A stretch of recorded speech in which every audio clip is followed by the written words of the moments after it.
D.C. Air Florida Flight 90 waits at Washington National Airport. It's bound for Fort Lauderdale in Florida, but the weather is appalling. The airport is blanketed in up to 10 centimeters of snow, and the temperature drops to -4. It's a time when pilots need to be particularly attentive to the hazards of snow and ice. It was snowing, it was freezing cold. David Learmount is a pilot and aviation journalist.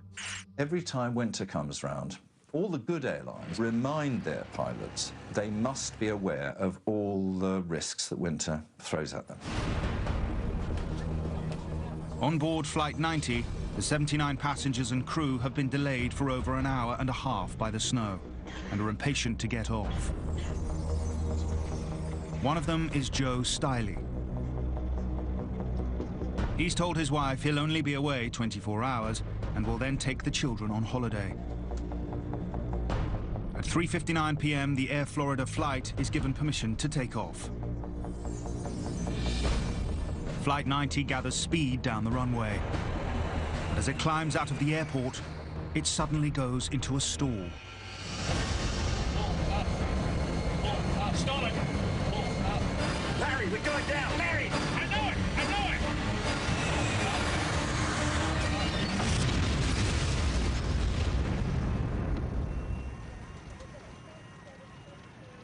The aircraft has plunged into the icy waters of the Potomac River. Within seconds, only the tail is visible.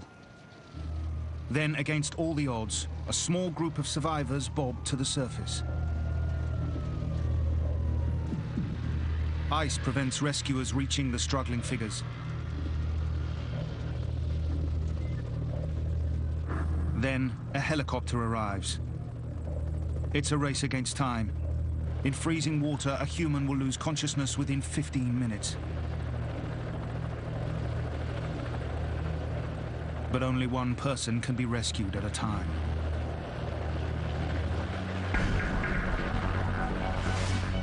The first to be winched to safety is business executive Bert Hamilton.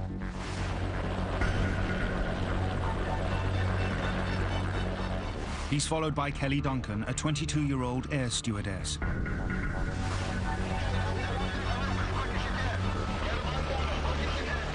Miraculously, she's only suffering from minor injuries. Eventually, a rope is thrown to a third survivor. Joe Stiley has been badly injured and is desperately trying to stay afloat. I was holding on to a piece of the tail section. I held on the rope and let him drag me out. To save time, Joe grabs another survivor. Priscilla Tirado has lost her husband and child and is in extreme distress. I tried to get the rope that they gave to us on her. But he hasn't got the strength to hold on, and she's left floundering in the icy water. Time is running out.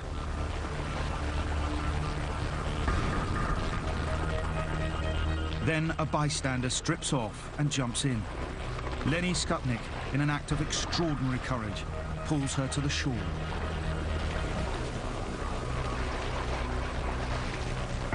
In all, 5 survivors are rescued from the water.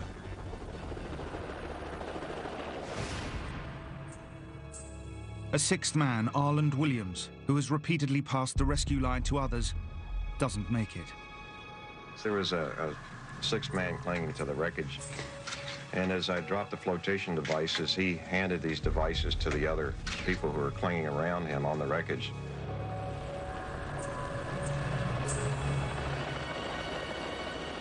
A span of the 14th Street Bridge will later be named after him.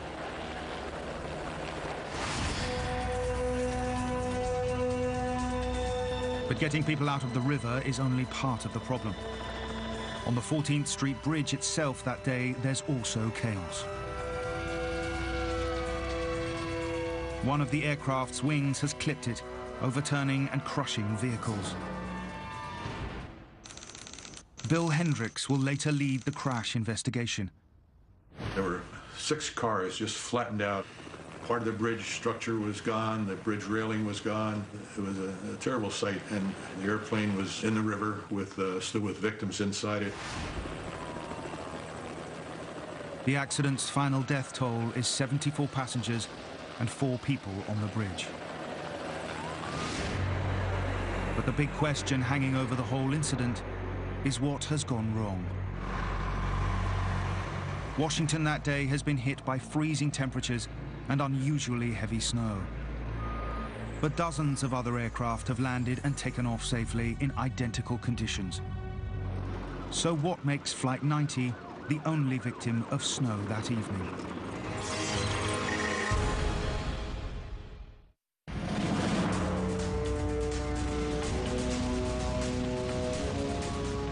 In the days after the accident, divers and cranes are brought to the crash site on the Potomac River. The first task for the chief crash investigator, Bill Hendricks, is to locate and retrieve the flight data recorders. It will eventually take 7 days to get both the cockpit voice recorder and the flight data recorder ashore. It's a moment of triumph for the divers. Now, at last, Hendricks can piece together what's happened. Once we got the flight recorders, it came together quite clearly what the cause of that accident was. The first clue is something that happens 50 minutes before takeoff.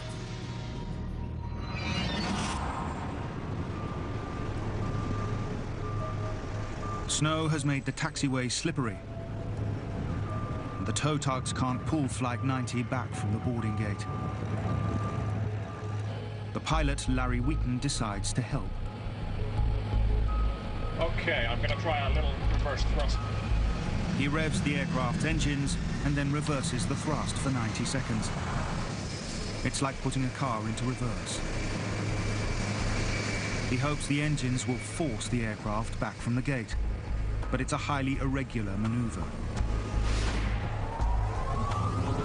The reversed thrust kicks up snow and ice that is sucked into the engines.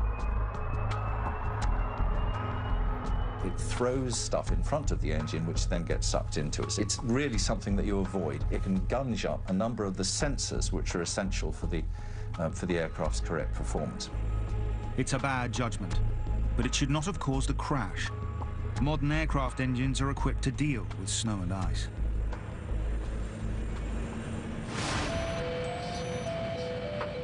But then, Bill Hendricks finds something else.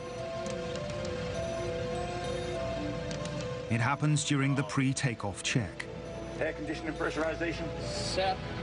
Engine on the ice. Off. The crew has failed to turn on the engine's de-icing system. This is a system for heating the front edge of the engine intake, warming the incoming air. With the system switched off, any snow and ice drawn into the engine by the reverse thrust will freeze, interfering with the engine's performance. As Flight 90 now lumbers down the runway, the co-pilot, Roger Pettit, voices concern. The engines don't seem to be developing enough thrust. God, look at that thing. That don't seem right. But Wheaton brushes his concerns aside. Yes, it is. No, I don't think that's right. Maybe it is. It takes the plane an extra 15 seconds and 600 meters more runway than usual to lift off. Finally, it climbs into the air. But almost immediately, it goes into a stall. Stalling! Stalling! We're falling! The warning kicks in. Pull up! Pull up! But there's nothing the pilots can do. Larry, we're going down! Larry! I know it! I know it!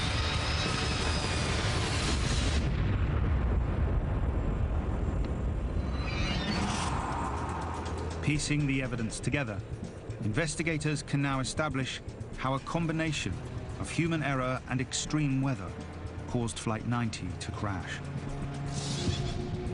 First, as snow builds up on the taxiway, Wheaton uses reverse thrust to help push back from the gate. Engine on the ice. Second, with the engine anti-ice turned off, freezing snow and ice are drawn into the engine. This interferes with the engine's performance. As a result, when Flight 90 takes off, the engines are only producing a thrust or engine pressure ratio of 1.70. A Boeing 737 needs a thrust ratio of at least 2.04 to take off safely.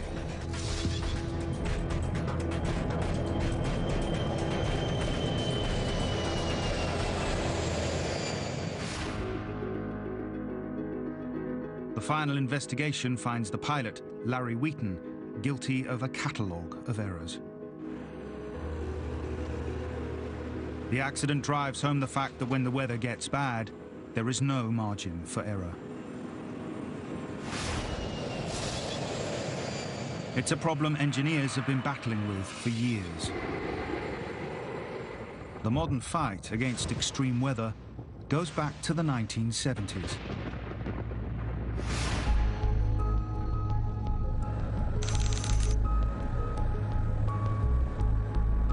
Christmas Eve, 1971. Lancer Flight 508 is bound for the remote Peruvian town of Pachalpa. On board are 17-year-old Juliana Kopka and her mother, Maria. Her father runs a wildlife research station in the jungle, and the family plan to spend the Christmas holidays together. I was very excited and looking forward to seeing my father. I hadn't seen him for a long time. The research station was also like a second home to me, and I was really thrilled to be spending a couple of months there. It's a busy flight. Many other people are joining family and friends for the holidays. The first 30 minutes of the journey are uneventful. But then, the plane runs into a tropical thunderstorm. Thunderbolts were flashing around us, and the plane was being thrown up and down. People were very nervous, even terrified. Then suddenly, the plane is hit by a huge bolt of lightning.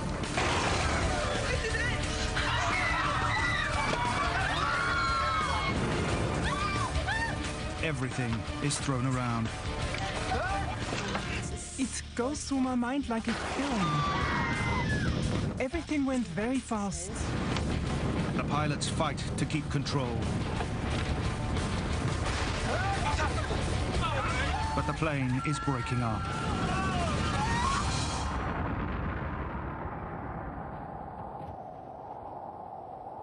Suddenly, it turned very quiet. I could only hear the sound of the wind in my ears. Juliana falls more than 3 kilometers.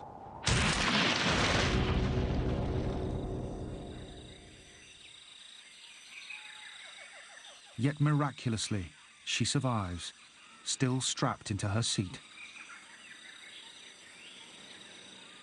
The seat may have been her salvation. I ought to have injured myself very badly when I hit the treetops. But the airline seat was below me, and I can only imagine it cushioned the landing. Juliana is alive, but she has a broken collarbone, a badly swollen right eye, large gashes on her arms and legs, and concussion. Her first thought is for her mother, but she's nowhere to be seen. Juliana is on her own. But she has one vital piece of knowledge.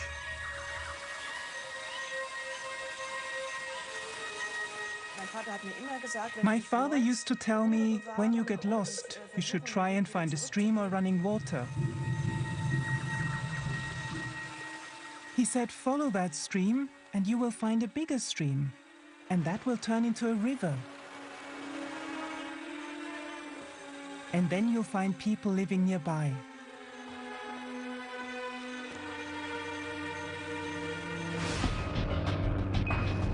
As news of the accident reaches the outside world, rescue planes are sent to search for survivors.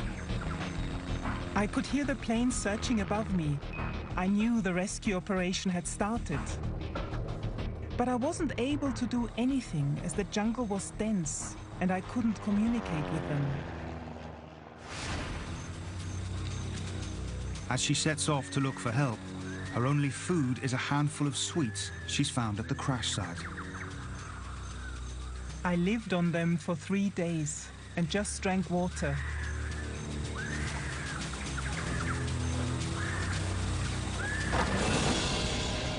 There were piranhas in the river. Stingrays were an even greater danger, and electric eels. I could see caimans everywhere.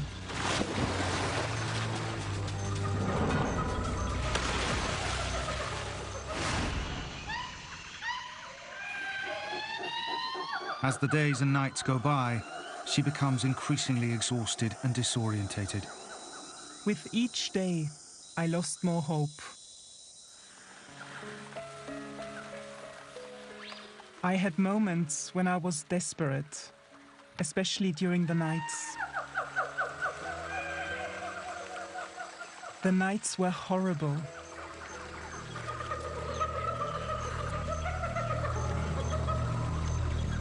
Deep cuts on her arm begin to worry her. I felt there is something in my arm. It kind of hurt. Something was moving in there. I couldn't see it properly, but when I twisted my arm, I saw that little white heads were looking out. The wound has become infested with flesh-eating maggots.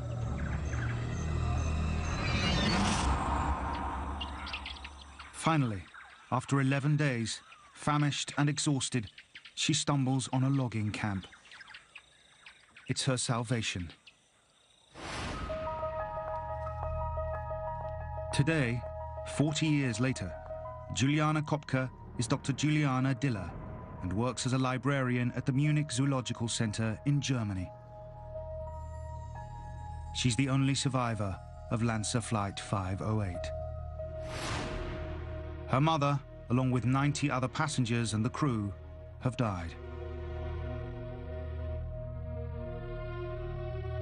Memories of the accident are always with her. Mostly, it's an atmosphere, a sound, a smell, sometimes even a color. And I'm taken back to the situation then. It's very strange, but I think this is how it will always be.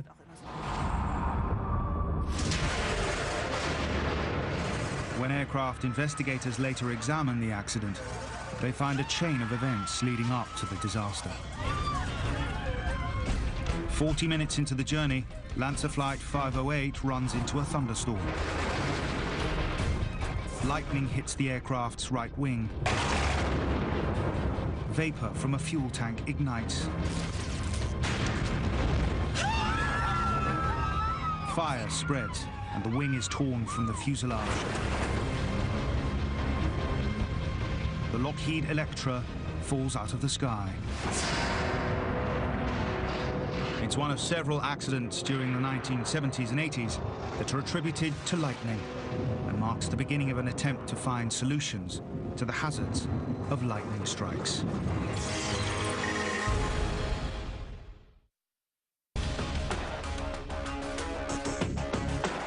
One of the centers of research into the dangers of flying is NASA.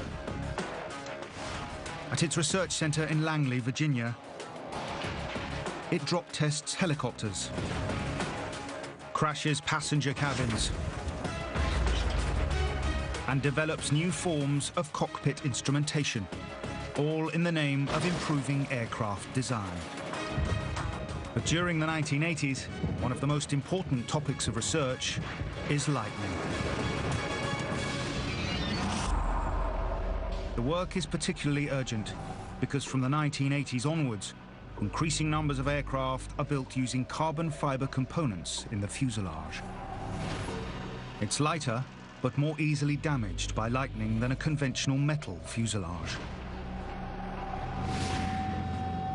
Modern planes also depend on sophisticated electrical instruments that are damaged by the electromagnetic field of a lightning storm.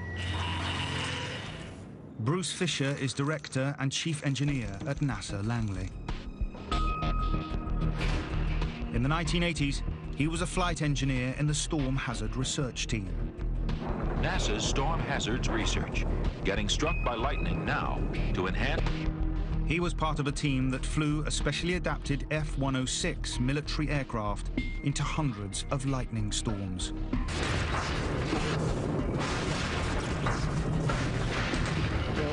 You'd see lightning flashes around. The spectacular ones are the ones that hit the nose boom. Because you'd see this big arc of lightning, and you'd watch that baby come right down the side of the aircraft, right by the canopy where you're sitting. Fisher's research provides important insights into combating the hazards of lightning. We had to try and gather in-flight lightning data. We discovered that almost every single lightning strike to an aircraft in flight is triggered by the aircraft itself. The presence of the aircraft causes a lightning strike to be there that would not otherwise have occurred. They also find that a lightning strike can discharge an electric current of up to 200,000 amps in a single second. 1 amp is sufficient to kill. This huge current can attack an aircraft's fuselage, burning a hole through it. By the late 1980s, NASA can advise aircraft manufacturers how to make aircraft lightning-proof. Fiberglass components are reinforced to withstand lightning strikes. Aircraft fuel is made less explosive. Electrical equipment is carefully shielded. Today, lightning is rarely a problem. But events will show there's another side to storms that can be equally hazardous. High winds.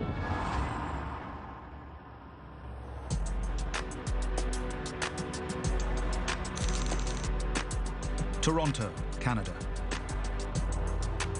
It's a summer evening and Air France Flight 358 from Paris is approaching Toronto International Airport. But as the flight begins its descent, the weather deteriorates dramatically. Toronto, Air France 358 approaching. Unusually severe winds and heavy rain hammer the aircraft. Lightning flashes across the sky. Philippe Lacaille is returning from holiday with his family. The pilot said, "Excuse me, ladies and gentlemen, we're experiencing some weather above Toronto. We're going to have to circle for a little while." So we just reopened our books and circled. Visibility is poor. The pilots struggle to see where they're going. The plane is rocked from side to side. Finally, the aircraft touches down. There's a spontaneous outbreak of applause.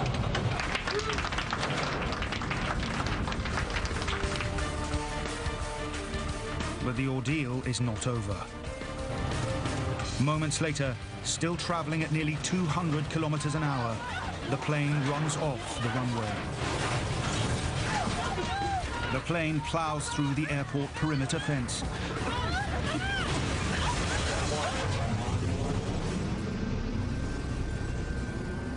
And finally comes to rest in a small ravine. And everybody was like stunned, in shock, you know, first of all to be alive, because how can you survive this kind of event, you know, it's just miraculous. But also, what are we doing next now? What's going on?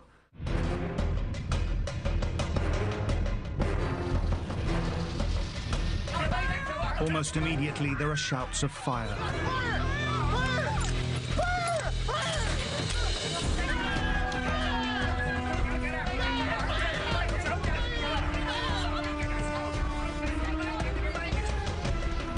When fire breaks out, there are only about 90 seconds to evacuate an aircraft before fire reaches the fuel tanks.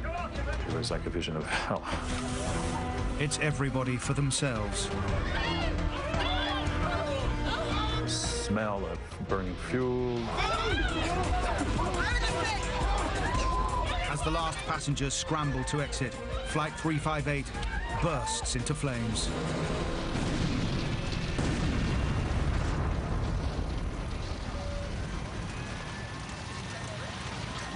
There are dozens of injuries, but all 302 passengers and crew survive.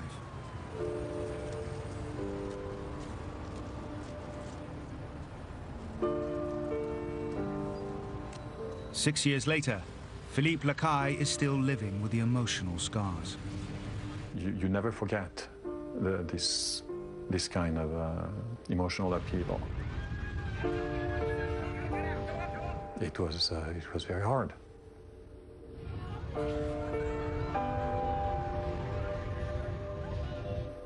Short of a miracle, I can't explain how we could have escaped in 1 minute and 15 seconds through 2 gates, 2 doors, 309 passengers.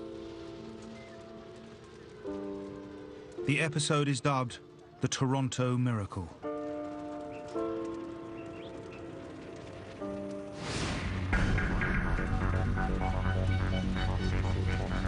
As air crash investigators now arrive at the scene, they face one basic question.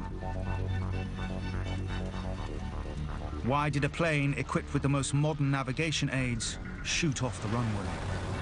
Was it a question of pilot error, mechanical failure, or extreme weather, or even a combination of them all?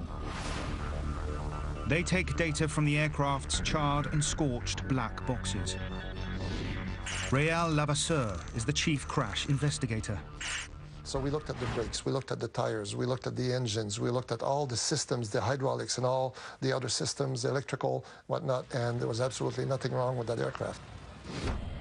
But when they analyze Flight 358's last moments, they uncover what appear to be a number of pilot errors. The crew had brought the aircraft into land far too fast and had hit the runway far too far along. I don't think they had a clear realization at that point as to how much runway they were leaving behind before they landed the aircraft. And consequently, the aircraft lands quite long, about halfway down the runway. As the end of the runway appears, the plane is still going too quickly.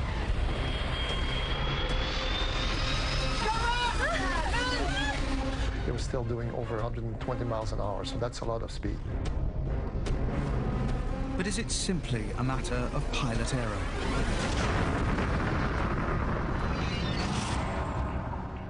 As investigators look further, they find a more complicated story. The pilots may have also been victims of exceptional weather. They may have run into a dangerous phenomenon known as wind shear.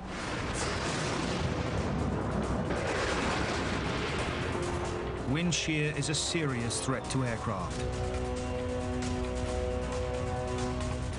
It occurs in the 2 or 3 minutes before a storm breaks, when there can be rapid shifts in wind direction. You can see a thunderstorm approaching. Big cloud, getting dark, and what happens to the wind? It goes calm, and then all of a sudden, it starts whipping around, and then it comes at you from all directions. This alarming phenomenon is caused by a cold front hitting warmer air. In their worst form, these winds are like mini tornadoes in reverse. Highly concentrated coils of wind that instead of spiraling upwards, spiral downwards. They are known as microbursts or downdrafts. They're considered so potentially lethal that during the 1990s, NASA spends millions of pounds investigating them. Paul Robinson worked on the NASA wind shear program. Microbursts form underneath large thunderstorm cells that can extend up to 50, 60,000 feet. Aircraft flying through that will experience very strong horizontal wind variations. NASA scientists discover how microbursts can cause a pilot to make errors. A column of cold air sweeps down from the cloud base, accelerating as it goes. As it hits the ground, it spreads out horizontally. Then it curls upwards like a series of waves. An aircraft flying near this will experience a wind that starts as a headwind and then turns round and becomes a powerful tailwind. When aircraft are slow and low and trying to control their speed as well as they can, the combination of the two in a microburst can be very hazardous. Wind shear, or microbursts, are believed to be responsible for a number of disasters. 1982, Pan Am Flight 759 crashes in New Orleans. 153 people are killed. Likely cause, microburst.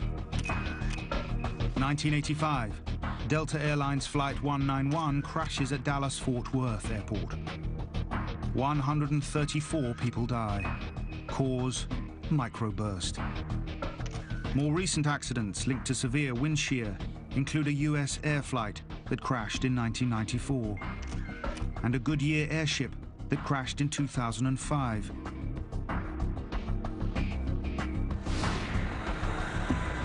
So is it possible Air France Flight 358 is also a victim of some form of wind shear? Experts differ on the details, but they've pieced together what probably happened. As the aircraft comes into land, it runs into powerful headwinds. Visibility is appalling, and the pilots battle to see the runway. Then the wind whips round to a tailwind, and the plane picks up speed. As a result, it's carried too far along the runway and lands much too fast.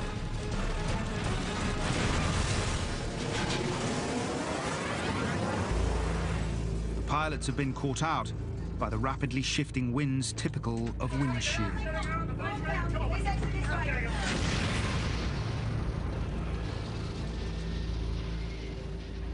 The investigation concluded that this crew landed an aircraft in very much reduced visibility in conditions where a crosswind was beyond the limits of the aircraft. Extreme weather has claimed another victim.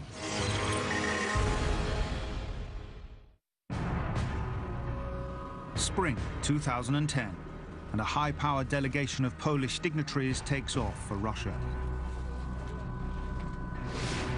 It includes Lech Kaczynski, Poland's hugely popular president. They're on their way to remember a massacre near the Russian village of Katyn that has caused hostility between Poland and Russia since the Second World War. The hope is that this important commemoration may finally bring reconciliation.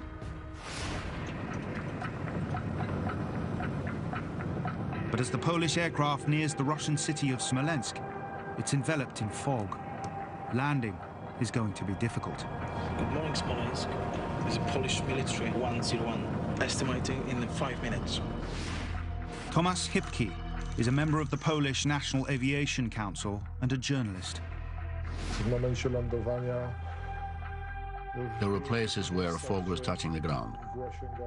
In other places, cloud base was way below 100 meters, and the visibility on runway was just 200 meters. So weather conditions were much too bad for landing.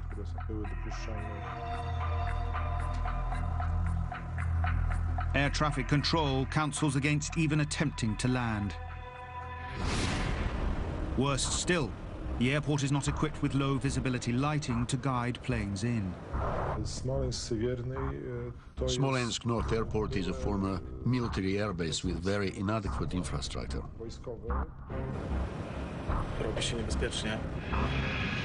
But the pilot continues to attempt to land.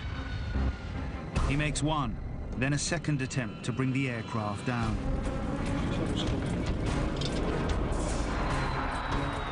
Each time he's forced to pull up. Finally, he makes a third attempt. The plane comes in low.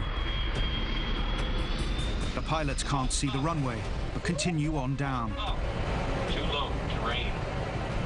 In their zeal to see the runway lights through the mist, they went straight through their decision height, below which if you don't have sight of the runway lights, you should go round again. Suddenly, the aircraft clips a tree. It spins out of control,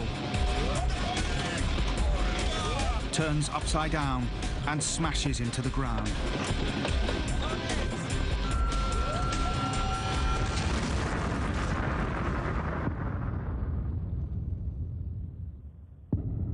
The wreckage is scattered around, nearly 200 meters short of the runway. All 96 people on board die.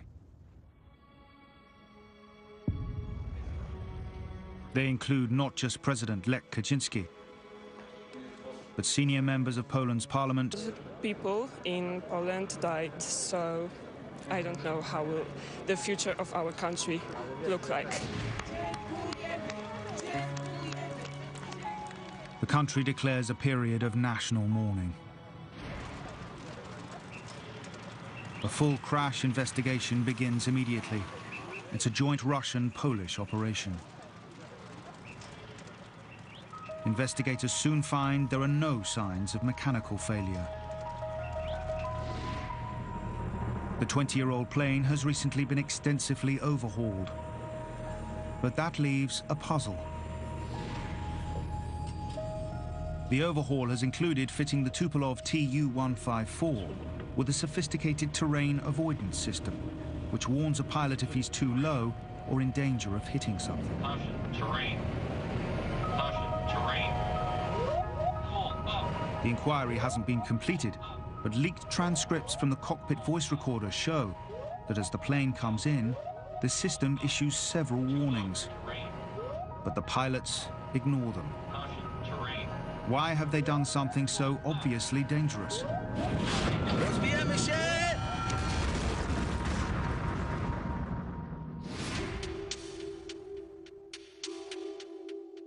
The transcripts give a clue. As the plane approached Smolensk, the pilot can be heard reporting to a superior officer in the cockpit. Sir, the fog is increasing. We're not gonna manage to land. Who is he talking to? An anonymous voice replies. Well, then we have problem.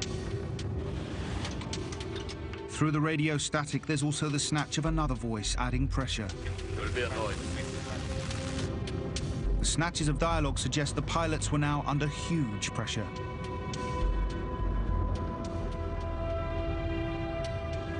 Should they risk a difficult landing, or should they abort a mission that carries international importance? Pilots who are flying VIP flights are under a particular kind of pressure. So they really did want to do their duty, these pilots, and get all of those important people in. So they were told by air traffic control what the visibility was. It was nothing like good enough to make a safe landing. But they said, we'll go and have a look at it anyway. Moreover, the crew are military pilots accustomed to taking orders and risks.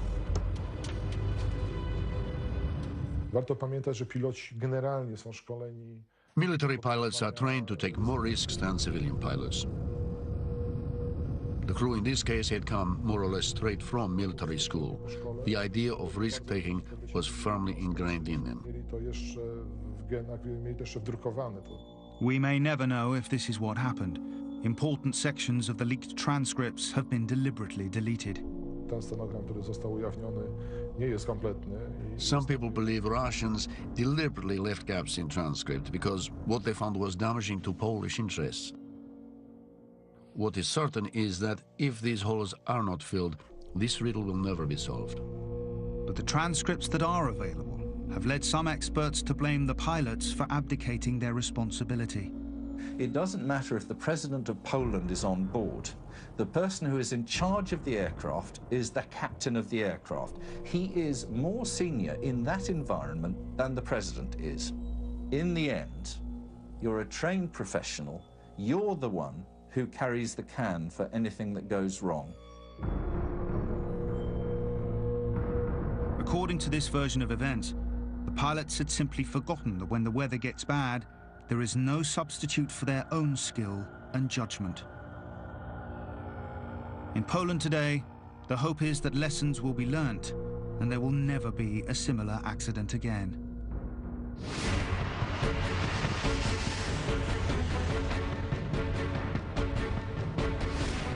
Today, we have the technology to handle the weather.